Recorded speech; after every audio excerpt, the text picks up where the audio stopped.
નમસ્કાર દર્શક મિત્રો, આપ નિહાળી રહ્યા છો એસ લાઈવ ન્યૂઝ બુલેટિન. જોઈએ આજના મુખ્ય સમાચાર. ગુજરાતમાં 7 મે ગૌ સન્માન દિવસ, 268 તાલુકાઓમાં પ્રાર્થના પત્ર અભિયાન. કેન્દ્રીય કાનૂનની ઉટીમાં ગુજરાતમાં 27 એપ્રિલના બદલે 7 મે 2026ના રોજ ગૌ સન્માન દિવસ ઉજવાશે. શ્રી સુરભી શક્તિપીઠ ગાંધીનગરમાં બેઠક તારીખ 5 મે 2026ના યોજાઈ. સમસ્ત વિશ્વનું કલ્યાણ કરનારી ભગવતી ગૌમાતાની સેવા, સુરક્ષા અને સન્માન માટે નંદીબાબાની અધ્યક્ષતા અને ગૌમાતાના પ્રધાન સંરક્ષણમાં પૂજી સંતોના સાનિધ્યમાં ચાલતા ગૌ સન્માન આહવાન અભિયાનના પ્રથમ તબક્કામાં સમગ્ર ભારતવર્ષમાં આગામી 27 એપ્રિલ 2026ના રોજ અધોરેખિત ગૌ સન્માન દિવસ અધોરેખિત તરીકે મનાવવામાં આવ્યો.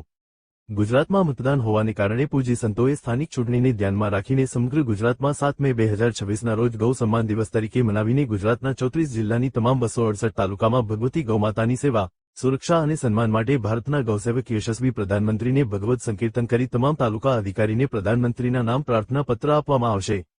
અભિયાન સાથે જોડાયેલા સંતોએ જાણકારી આપી કે આ રાષ્ટ્રવ્યાપી જનજાગરણ અભિયાનમાં ભારતની તમામ મુખ્ય ગૌસેવા સંસ્થાઓ, ગૌશાળાઓના પ્રતિનિધિઓ, સામાજિક અને ધાર્મિક સંગઠનો અને સમાજસેવી સક્રિય રૂપમાં ભાગ લઈ રહ્યા છે.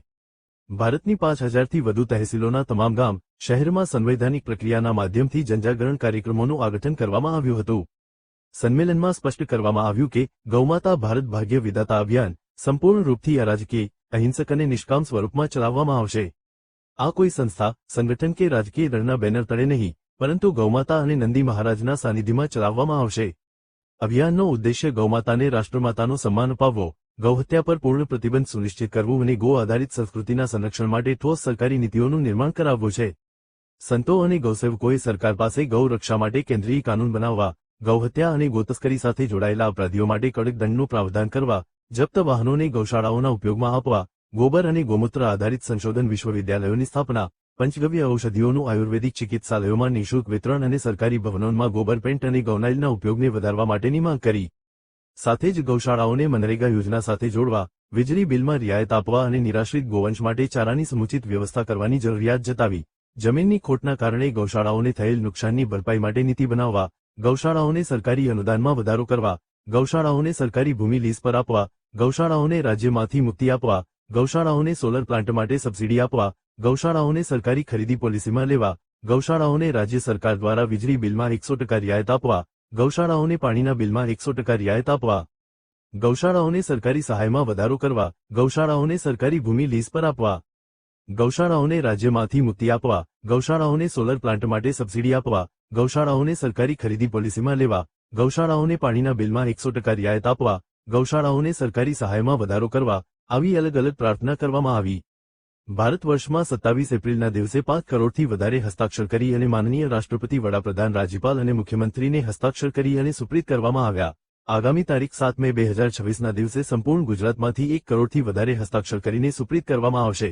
જ્યાં સુધી ગૌમાતાને સન્માન નહીં મળે અને ભારત વર્ષની અંદર થતી રહેશે ત્યાં સુધી આ અભિયાન ચાલુ રહેશે. स्नेह से गोपालानंद सरस्वती गौ सम्मान आह्वान अभियान नाम से एक मूवमेंट है जो भारत की सभी गाय माताओं को सेवा, सुरक्षा और सम्मान दिलाने के लिए भारत के सभी संत महापुरुषों और गौ प्रेमियों के द्वारा प्रारंभ किया गया है. गुजरात के करीब सभी तालुका से अभी 7 तारीख को 7 मई को सुबह 10 बजे सभी मामलतदार ऑफिस में प्रार्थना पत्र देना तय किया. हर जगह साधु संत रहेंगे और पूरे भारत में तो करीब 5 लाख साधु संत इस अभियान से जुड़ेंगे, ऐसा योजना बनी है. इस अभियान का मुख्य उद्देश्य भारत में जो गोवध चल रहा है, करीब 80-85 हजार गाय माताएं प्रतिदिन काट दी जाती है, मार दी जाती है, वो गोवध समाप्त हो, गौ माता को राष्ट्रमाता जाहिर किया जाए और गो को लेकर के केंद्रीय नीति, केंद्रीय गौपालन मंत्रालय बने. अभियान तो 1857 में मंगल पांडे ने शुरू किया था, उसके बाद 1952 में संघ ने शुरू किया था, उसके बाद 1966 में करपात्री महाराज ने किया था, उसके बाद 1916 में गोक्रांति मंच ने चलाया था. तो ये तो सतत चल रहा है, रुका नहीं है. बस अभी इसको जिस तरीके से प्रारंभ किया उसका मूल हेतु यह है कि अभी सरकार सनातन से जुड़े हुए कई सारे कार्य कर रही है. राम मंदिर हो, 300 क्षेत्र हटाया गया हो, तो ये सारी चीजों को देखते हुए लग रहा है कि अब की बार अगर प्रबलता से प्रार्थना पत्र दिया गया तो ये गोवध का कलंक जो 78 साल की आजादी के बाद भी भारत के माथे पर है, ये मिट सकता है. अगर प्रार्थना से मांग पूरी नहीं हुई तो दिल्ली में जाकर के संकीर्तन धरना देंगे, फिर भी मांग पूरी नहीं हुई तो फिर सत्याग्रह करेंगे. 9 दिन पर केवल गंगा जल पर रह करके और क्रमिक अनशन प्रारंभ करेंगे. कानून का ये रीजन है कि अभी देश संविधान से चलता है तो हर चीज कानून से ही पूरी हो सकती है. जैसे पुत्र पिता की सेवा न करे तो आजकल सिस्टम है कि गुजरात में कानून बन गया है अभी कि कोई पुत्र अगर पिता की सेवा नहीं करता तो उसका वीजा रद्द कर दिया जाएगा, वो विदेश नहीं जा सकता।